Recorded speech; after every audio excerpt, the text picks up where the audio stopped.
या तुमने कभी सोचा है एक ऐसी कौम जो पहाड़ों को तराश कर महल बनाती थी, जो कहती थी हमसे ज्यादा ताकतवर कौन? मगर जब आसमान का हुक्म आया तो उनके महल मिट्टी के नीचे दबा दिए गए। हजरत नूह अलैहिस्सलाम के बाद एक और कौम पैदा हुई, कौम आद। यमन और ओमान के दरमियान एक इलाके अहकाफ में रहते थे। उनके शहर का नाम था इराम जातुल इमाद, यानी स्तंभों वाला शहर जो आसमान से बात करता था। उनके बदन पहाड़ों की तरह मजबूत, कद बादलों को छू लेते और उनका गुरूर आसमान को चीर देता था। वो कहते, हम ही जमीन के वारिस हैं और हमेशा रहेंगे। अखाफ की रेत में उनके शहरी इलाके दूर दूर तक फैले हुए थे। उनके घोड़ों के पांव से जमीन गूंजती थी। रात को उनके चिरागों की रोशनी दूर तक चमकती, गोया उनका शहर जमीन पर कोई ताज हो। और वे अपनी सभाओं और बैठकों में अक्सर एक ही बात कहते, हम जैसे लोग दोबारा कभी पैदा नहीं होंगे। उनके बच्चे भी छोटी उम्र में पत्थर उठाकर अपनी शक्ति दिखाते और बुजुर्ग गर्व से कहते, हमारे बच्चे भी पहाड़ों को झुकाने वाले हैं। आद के लोगों का एक और अजीब अकीदा था। वो समझते थे कि हवा उनकी गुलाम है। उनके जवान कभी वादी के दरमियान खड़े होकर दोनों हाथों को पहलाते और अपने आप से कहते, देखो, हवा हमारे जिस्म की पैरवी करती है। बुजुर्ग लोग अपनी नशिस्त महफिल में फख्र से कहते, हमारे बाप दादा हवा का रुख बदल देते थे, हमें कौन रोक सकता है? वो लोग जब तूफान को दूर से आता देखते तो हंसकर कहते, हवा हमारे साथ है, ये हम पर नहीं, हमारे दुश्मनों पर पड़ेगी। लेकिन उन्हें क्या पता था कि आने वाली हवा उनकी सबसे बड़ी दुश्मन बन चुकी है। आद के लोग सिर्फ लंबे नहीं थे, उनकी जिस्मानी बनावट आम इंसान से कई गुना बड़ी थी। दरिया के किनारे उनके कदमों के निशान आज भी पहाड़ों के दरमियान मिलते हैं, जिन्हें देखकर लोग हैरान रह जाते।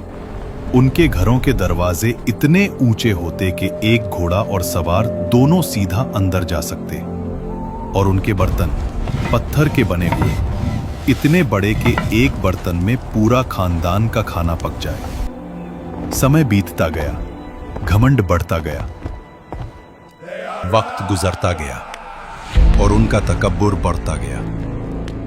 फिर अल्लाह ने अपना नबी भेजा, हजरत हूद अलैहिस्सलाम, जो कहने लगे, ऐ मेरी कौम, सिर्फ अल्लाह की इबादत करो, उसके सिवा कोई माबूद नहीं।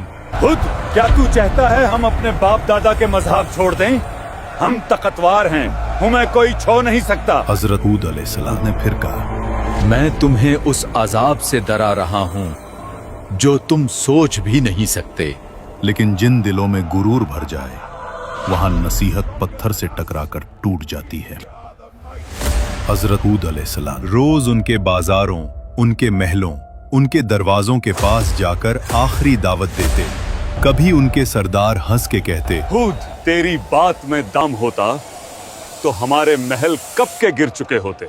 कभी कोई बच्चा उनकी आवाज का मजाक उड़ा देता और कुछ लोग उन्हें देखकर रास्ता बदल लेते, कहीं उन्हें अल्लाह का खौफ उनकी आंखों में भर न जाए।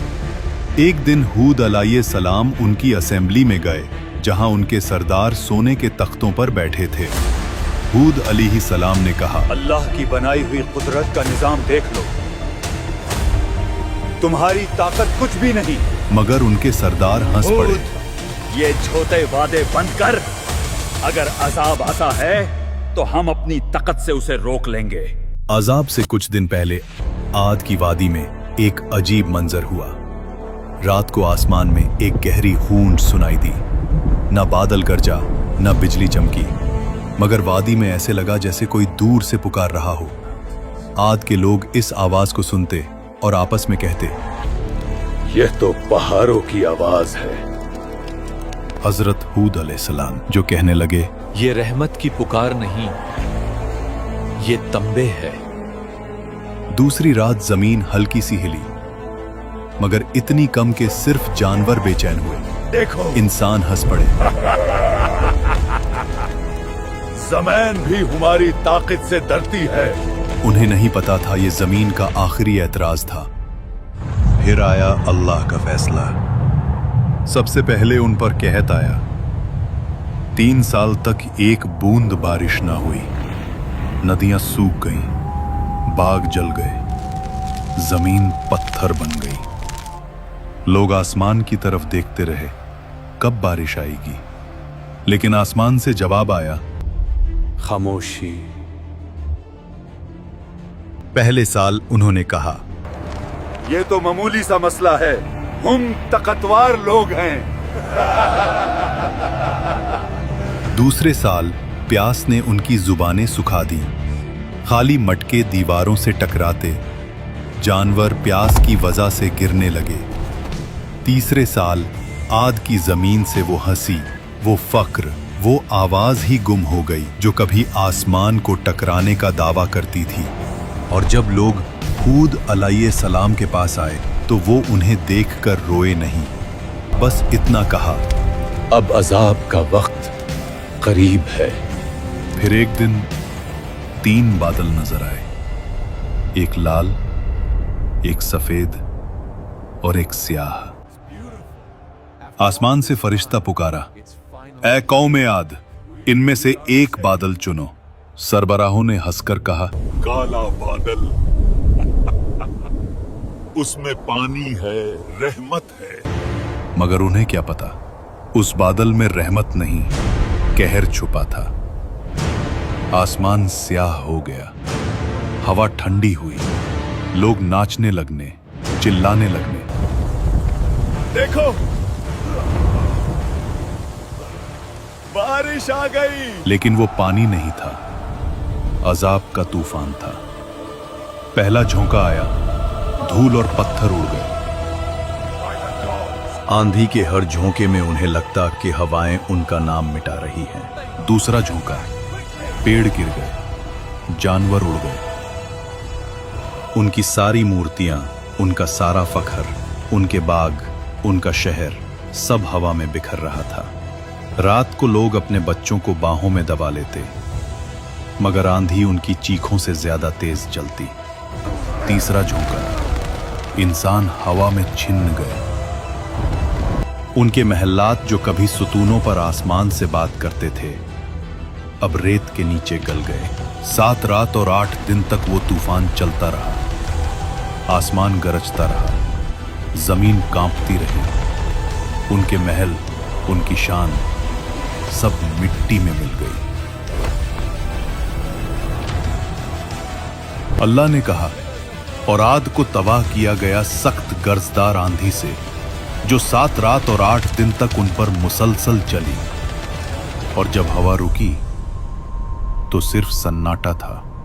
रह गया सिर्फ रेत का समंदर और गिरे हुए तने, जैसे खजूर के खोखले तने। लेकिन उन चंद लोगों को जो हजरत हूद अलैहिस्सलाम के साथ ईमान लाए, अल्लाह ने बचा लिया। उन्हें पहाड़ों के एक गार में पनाह दी गई। और हजरत हूद अलैहिस्सलाम ने कहा, ऐ मेरे रब, तू सबसे ज्यादा रहम करने वाला है, हमें उन रास्तों पर कायम रख जो तेरी तरफ ले जाते हैं। हुद अलैहिस्सलाम जब वादी के ऊपर खड़े हुए तबाह शहर को देख रहे थे तो उनकी आंखों में आंसू भर आए। ये वो लोग थे जो कभी कहते थे, हमसे ज्यादा ताकतवर कौन? और अब उनकी जिंदा निशानी भी हवा में बिखर चुकी थी। हुद अलैहिस्सलाम ने कहा, तकब्बुर का अंजाम हमेशा तबाही है और अल्लाह की नाफरमानी हलाकत। आज भी अहकाफ्त की रेत के नीचे उनका शहर इराम दबा हुआ है, एक गवाही के तौर पर, जो कहती है ताकत और शान से नहीं, सिर्फ अल्लाह की इताअत से इज्जत मिलती है। अगर तुम्हें ये कुरानिक कहानी पसंद आई हो तो वीडियो को लाइक करो। कमेंट्स में लिखो तुम अगले एपिसोड में किस कौम की कहानी देखना चाहते हो, और चैनल को सब्सक्राइब करना मत भूलना। ये सिर्फ एक कहानी नहीं, एक हकीकत है। جو ہمیشہ یاد دلاتی ہے کہ جب انسان غرور کرنے لگتا ہے اور ظلم اور ناانصافی قائم کرتا ہے تو اللہ اسے مٹا دیتا ہے۔